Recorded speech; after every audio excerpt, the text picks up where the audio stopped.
السلام عليكم ورحمة الله وبركاته. إن الحمد لله والشكر لله والصلاة والسلام على رسوله الكريم وعلى آله وأصحابه أجمعين. أما بعد فأعوذ بالله من الشيطان الرجيم. بسم الله الرحمن الرحيم. اقرأ باسم ربك الذي خلق. عن عمر بن الخطاب رضي الله عنه قال: سمعت رسول الله صلى الله عليه وسلم يقول: إنما الأعمال بالنيات وإنما لكل امرئ ما نوى فمن كانت هجرته إلى الله ولرسوله فهجرته إلى الله ولرسوله ومن كانت هجرته لدنيا يصيبها أو امرأة ينكحها فهجرته ما هاجر إليه. رواه الإمام المحدث أبي عبد الله إمام المحدث أبي عبد الله محمد بن إسماعيل البخاري رضي الله رحمه الله تعالى. সমস্ত প্রশংসা মহিয়ান গরিয়ান রব্বুল আলামিনের জন্য, যিনি আমাদেরকে আজকে বাংলাদেশ আহলে হাদিস ছাত্র সমাজ ঢাকা জেলার কর্মী সম্মেলন 2019 সেশনে আজকের এই মহতী মজলিসে উপস্থিত হতে পেরে আল্লাহ রব্বুল আলামিনের বারগাহে শুকরিয়া আদায় করছি। সকলে বলি আলহামদুলিল্লাহ। অতঃপর দুরূদ ও সালাম বর্ষিত হোক প্রিয় নবী বিশ্বনবী রাহমাতুল আলামিন মুহাম্মদ রাসূলুল্লাহ সাল্লাল্লাহু আলাইহি ওয়াসাল্লামের প্রতি। শুরুতেই আমি কালামে পাক থেকে একটি আয়াত তেলাওয়াত করেছি, সূরা আলাকের প্রথম আয়াত। শুধু সূরা আলাকের প্রথম আয়াত নয়, এই আয়াতটি এই পৃথিবীর বুকে আল্লাহ রাব্বুল আলামিনের পক্ষ থেকে নাজিলকৃত মহান গ্রন্থ আল কোরআনুল কারীমের প্রথম আয়াত, যা পৃথিবীর বুকে অন্ধকারকে দূর করার জন্য, আলোর প্রদীপ শিখা প্রজ্বলিত করার জন্য আল্লাহ রাব্বুল আলামিনের পক্ষ থেকে পাঠানো সর্বশ্রেষ্ঠ নেয়ামত, যা আল্লাহ রাব্বুল আলামিনের বিশেষ অনুগ্রহ। উম্মতে মুহাম্মাদির জন্য আল্লাহ রাব্বুল আলামিন যে তার অপার অনুগ্রহ দান করেছেন, সেই অপার অনুগ্রহ দানের একটি নিদর্শন স্বরূপ সূরা আলাকের প্রথম আয়াত, ইকরা বিসমি রাব্বিকাল্লাযী খালাক। আল্লাহ তাআলা বলছেন, পড়ো হে মানব জাতি, তোমরা পড়ো সেই প্রভুর নামে যিনি তোমাকে সৃষ্টি করেছেন। তো রব্বুল আলামিন আমাদেরকে পড়তে বলছেন, আমাদেরকে জ্ঞান অর্জন করতে বলছেন, আমাদেরকে তার যে অপার নেয়ামত রাজি রয়েছে সে নেয়ামত রাজি নিয়ে চিন্তা ভাবনা করতে বলছেন, আর আমরা গাফেল হয়ে বসে আছি। তো রব্বুল আলামিনের এই আদেশকে বাস্তবায়ন করার লক্ষ্যে কোরআন ও সুন্নাহর আলো দাওয়াতকে ছড়িয়ে দেওয়ার জন্য কোরআন ও গ্রহণযোগ্য হাদিসের ভিত্তিতে ছাত্র ও তরুণদের মাঝে ইসলামের সার্বিক প্রসার, সকল ক্ষেত্রে এর সর্বোচ্চ আদর্শ উপস্থাপন এবং জীবনের সর্বত্র শরীয়তের যথাযথ অনুশীলন ও বাস্তবায়নের প্রচেষ্টা চালানো, আর এর মাধ্যমে আল্লাহ রাব্বুল আলামিনের সন্তুষ্টি অর্জন, এই লক্ষ্য ও উদ্দেশ্যকে সামনে রেখে বাংলাদেশ আহলে ছাত্র সমাজ কাজ করে যাচ্ছে। আজকের আহলে ছাত্র সমাজের এই যে উদ্যোগ, এই যে কর্ম উদ্দীপনা, এই উদ্দীপনাকে বাস্তবায়ন করতে হলে সকলকে এগিয়ে আসতে হবে। তাই আমি সকলের প্রতি উদাত্ত আহ্বান জানাবো, বাংলাদেশ আহলে ছাত্র সমাজ যেভাবে কাজ করে যাচ্ছে, বাংলাদেশের আহলে হাদিসের ছাত্রদেরকে নিয়ে যেভাবে কাজ করে যাচ্ছে, আপনারা সকলে সেই কাজের সাথে একত্রতা প্রকাশ করে এগিয়ে আসুন। এখনই সময়ে মানুষকে কোরআন ও সুন্নাহর ভিত্তিতে গড়ে তোলার, এখনই সময় ছাত্রদেরকে শিরক এবং বেদাত থেকে, অপসংস্কৃতির আগ্রাসন থেকে উদ্ধার করে বের করে নিয়ে আসার। তাই আল্লাহ রাব্বুল আলামিন আমাদেরকে এই বিষয়গুলোকে হককে জেনে বুঝে আমল করার তৌফিক দান করুন। আমিন। ওয়া আখির দাওয়ানা আনিল হামদুলিল্লাহি রাব্বিল আলামিন। ওয়াসসালামু আলাইকুম ওয়া রাহমাতুল্লাহি ওয়া বারাকাতুহু। ধন্যবাদ ভাইকে আলোচনা রাখার জন্য। এই মুহূর্তে আমাদের মাঝে আলোচনা নিয়ে আসছেন বাংলাদেশ আহলে হাদিস জামাতের সাধারণ সম্পাদক শেখ এস এম আব্দুল লতিফ সাহেবকে তার মূল্যবান বক্তব্য রাখার জন্য অনুরোধ জানাচ্ছি। আসসালামু আলাইকুম ওয়া রাহমাতুল্লাহ। ইন্নাল হামদালিল্লাহ নাহমাদুহু ওয়া নুসাল্লি আলা রাসূলিল কারীম, আম্মা বাদ। قال الله تعالى في كلامه المجيد: أعوذ بالله من الشيطان الرجيم واعتصموا بحبل الله جميعا ولا تفرقوا. وقال النبي صلى الله عليه وسلم عن حارث الأشعري قال قال رسول الله صلى الله عليه وسلم: আমুরুকুম বিখামসিন বিল জামা ইলা আখিল হাদিস। সম্মানিত সভাপতি, উপস্থিত বাংলাদেশ আহলে হাদিস ছাত্র সমাজ কর্তৃক আয়োজিত আজকের এই কর্মী সম্মেলনের প্রধান অতিথি বাংলাদেশ আহলে হাদিস জামাতের মহতারাম আমিরে জামাত শেখ আব্দুল সামাদ সালাফি, সম্মানিত বিশেষ অতিথিবৃন্দ, বিভিন্ন আলোচক ও সম্মেলনে উপবিষ্ট সুপ্রিয় কর্মী ভাইরা, মহান রব্বুল আলমের দরবারে শুকরিয়া। আজকে এখনও পরিবেশে বাংলাদেশ আহলে হাদিস জামাতের সহযোগী সংগঠন বাংলাদেশ আহলে হাদিস ছাত্র সমাজ কর্তৃক এই কর্মী সম্মেলনে আমরা উপস্থিত হতে পেরেছি, এজন্য আল্লাহর শুকরিয়া জ্ঞাপন করি। সবাই বলি আলহামদুলিল্লাহ। সম্মানিত হাজিরিন, মহান রব্বুল আলমের ঘোষণা, তোমরা ঐক্যবদ্ধভাবে আল কোরআন ও সহিহ হাদিসকে আঁকড়ে ধরো, তোমরা বিচ্ছিন্ন হয়েও না। বাংলাদেশ আহলে হাদিস জামাত তাই এ দেশের ছাত্র যুব সমাজের জন্য একটি যুব প্ল্যাটফর্ম তৈরি করেছে।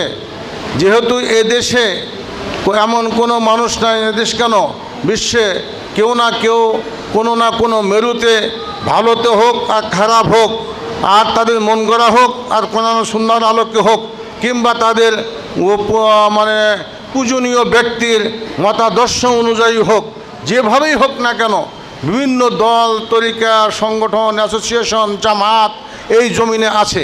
এমনকি এদেশে আপনি যান, রিক্সাওয়ালারও একটা সমিতি আছে, ওই যে ঠেলাগাড়ি চালায় ওদের একটা সমিতি আছে, ওই এবং বাস মালিকদের একটা সমিতি আছে, শ্রমিকদের একটা সমিতি আছে, রাজনৈতিক দল অহরহ রয়েছে, অনেকগুলো রয়েছে, এমনকি চোরটা বদমাইশ ওদেরও একটা সংগঠন, অ্যাসোসিয়েশন রয়েছে। আর এই জমিনের সর্বোৎকৃষ্ট জাতি কোরআন ও সুন্নাহর অনুসারী আহলে হাদিস জামাতের ছাত্র যুব সমাজদের জন্য কোনো অ্যাসোসিয়েশন থাকবে না, কোনো জামাত থাকবে না, সমিতি থাকবে না, এটা হতে পারে না। কি বলেন, ঠিক নেবে? ঠিক। এজন্যই বাংলাদেশ আহলে হাদিস জামাত এই ছাত্র সমাজের মানে দিয়েছে, আহ্বান করেছে, আসুন আমরা আমাদের যে সমস্ত ছাত্র যুবক ভাই রয়েছেন তাদেরকে নিয়ে ছাত্র যুবক সমাজের মাধ্যমে ছাত্র সমাজের অধীনে একটি সংগঠিত করি। কেন আল্লাহর হাবিব মহানবী মুহাম্মদুর রাসূলুল্লাহ সাল্লাল্লাহু আলাইহি ওয়াসাল্লাম বলেছেন, আমি তোমাদেরকে 5টি কাজে নির্দেশ দিচ্ছি বিল জামাতে। তার প্রথম নম্বর হচ্ছে জামাতবদ্ধ জীবনযাপন।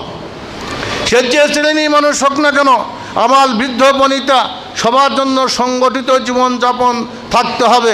এজন্যই আল্লাহ হাবিব বললেন বিল জামা, এবং তারপর ওয়াত্তাতে জামাতের যিনি আমির বা সভাপতি থাকবে তার আনুগত্য করতে হবে, অসামে তার কথা শ্রবণ করতে হবে, অল হিজরাতে আমাদের আদত আমল চাল চলনে অনেক ত্রুটি বিচ্যুতি আছে যেগুলি কোরআন ও সুন্নাহর সাথে মিল নেই।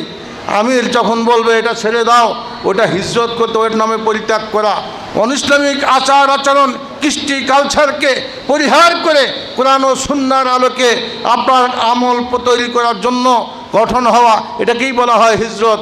স্থানের হিজরত, কালের হিজরত, আদতের হিজরত বিভিন্ন দিক দিয়ে আছে। এরপর অল জিহাদ ফি সাবিলিল্লাহ, পঞ্চম নম্বর হচ্ছে আল্লাহ রাস্তায় জিহাদ করা। জিহাদ মানে সর্বাত্মক প্রচেষ্টা করা। এই যে আপনারা এখানে এসেছেন, এটাও এক প্রকারের জিহাদ। এজন্য আসুন বাংলার জমিনে সর্বোৎকৃষ্ট জাতি জান্নাত ফেরকায়ে নাজিয়া কোরআন ও সুন্নাহর অনুসারী জামাত আহলে হাদিস জামাতের অধীনে, আর যারা ছাত্র যুবক রয়েছেন আহলে হাদিস ছাত্র সমাজে যোগ দিন, মা বোনদেরকে আহলে হাদিস মহিলা সমাজে সংগঠিত করুন। অনুরূপভাবে এদেশের আহলে হাদিস ওলামা, সহি আকিদার ওলামাদের নিয়ে সংগঠিত করুন। এভাবে আমরা পরিপূর্ণ সংগঠন বাংলাদেশ আহলে হাদিস জামাত, এমনকি ছোট শিশু কিশোরদের জন্য যেন আমরা সংগঠন উপহার দিতে পারি, এ প্রচেষ্টা চলছে। এ ব্যাপারে আপনাদের সবারই উৎসাহ, উদ্দীপনা এবং বুক ভরা জজবা এটা নিয়ে এগিয়ে আসতে হবে। যদি আমরা এই প্রেরণা নিয়ে এগিয়ে আসি, ইনশাআল্লাহ অচিরেই বাংলার জমিনে সহি হাদিস ভিত্তিক, কোরআন ও সহি হাদিস ভিত্তিক নির্ভেজাল জামাত গঠিত হবে ইনশাআল্লাহ। মানুষ একটু হৃদয়ের আমলের ইমানের খোরাক খুঁজে পাবে, এ লক্ষ্যে আমাদের প্রচেষ্টা। আল্লাহ আমাদের এই প্রচেষ্টাকে কবুল করুন। সকল আমিন। ওয়া আখির দাওয়ানা আলহামদুলিল্লাহ রাব্বিল আলামিন। আসসালামু আলাইকুম ওয়া রাহমাতুল্লাহ। শুক্রিয়া, জাযাকাল্লাহ খায়ের মুহতারামকে তার আলোচনা রাখার জন্য। এই মুহূর্তে আলোচনা নিয়ে আসছেন বাংলাদেশ আহলে হাদিস ছাত্র সমাজের সহসভাপতি অ্যাডভোকেট হাফেজ হাবিবুর রহমান ফোরকান। অ্যাডভোকেট হাফেজ হাবিবুর রহমান ফোরকান ভাইকে তার আলোচনা পেশ করার জন্য অনুরোধ জানাচ্ছি।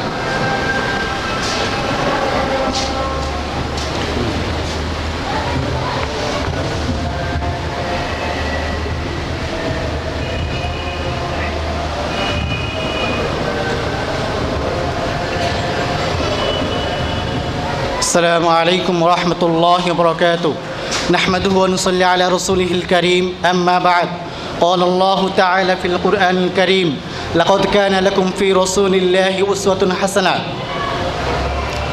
ঢাকা জেলার উদ্যোগে আজকের এই কর্মী সম্মেলন 2019-এর সম্মানিত প্রধান অতিথি, সভাপতি, প্রধান আলোচক, বিশেষ অতিথিবৃন্দ এবং ঢাকাসহ বিভিন্ন স্থান থেকে আগত আমার কর্মী ভাইয়েরা, আমাদেরকে অবশ্যই মনে রাখতে হবে কর্মী মানে যিনি কাজ করেন তিনি কর্মী, যিনি যে কাজ করেন স্পেসিফিকভাবে তিনি সেই কাজের কর্মী। আজকে যারা এখানে এসেছেন তারা ম্যাক্সিমাম আমাদের বাংলাদেশ আহলে হাদিস ছাত্র সমাজের কর্মী। কর্মী একজন নেতাও হতে পারেন, কিন্তু এর মধ্যে একটি শ্রেণী বিভাগ আছে, তাদের একটা স্তর আছে যারা এজন্য তাদেরকে বিশেষ যোগ্যতা অর্জন করে কাজ করতে হবে।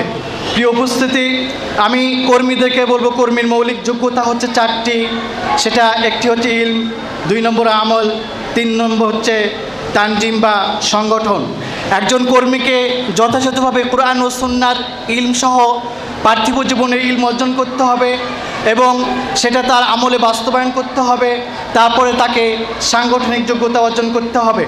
এরপরে একটি সংগঠনের, আমি কর্মীদেরকে স্মরণ করিয়ে দিতে চাই, একটি সংগঠনের স্তর হচ্ছে 4টি।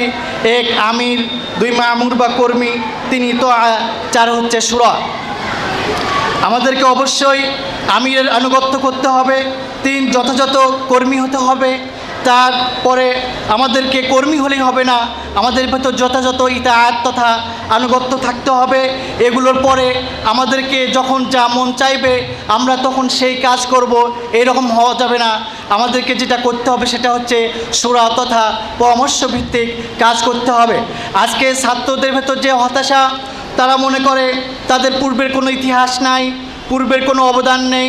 আমি শুধু তাদেরকে স্মরণ করিয়ে দিতে চাই 21/12/1886 সাল এবং 6/12/1831 সালে হতে এখানে 4 বছর 4 মাস 15 দিনের মধ্যে 13টি যুদ্ধ সংগঠিত হয়েছিল। এই যুদ্ধের পরে আহলে হাদিস তথা ওয়াহাবি ধরপাকড় শুরু হয়ে যায়। তদানীন্তন সময়ে এই ধরপাকড় শুরু হওয়ার পরে 5টি ষড়যন্ত্র মামলা হয়ে যায়।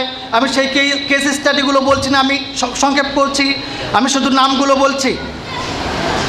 এখানে 5টি পাটনা ষড়যন্ত্র মামলা, মালদহ ষড়যন্ত্র মামলা, রাজমহল ষড়যন্ত্র মামলা, এই রকম 5টি মামলা হয়।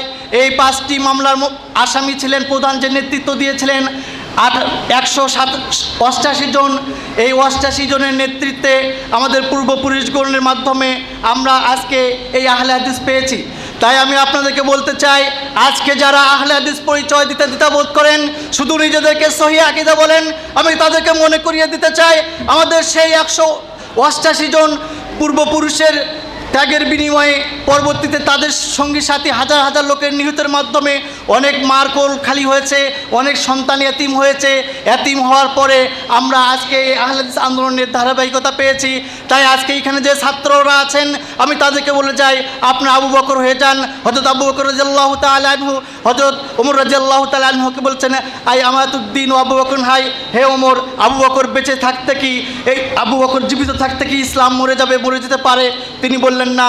আমি আজকে সকল কর্মীর কাছে জানতে চাই, আজকে আমাদের একজন কর্মী যদি এদেশে জীবিত থাকে তবে এই দেশ থেকে ইসলাম বিচ্ছিন্ন হবে না। আপনারা সেই কথা দিবেন কিনা বলেন?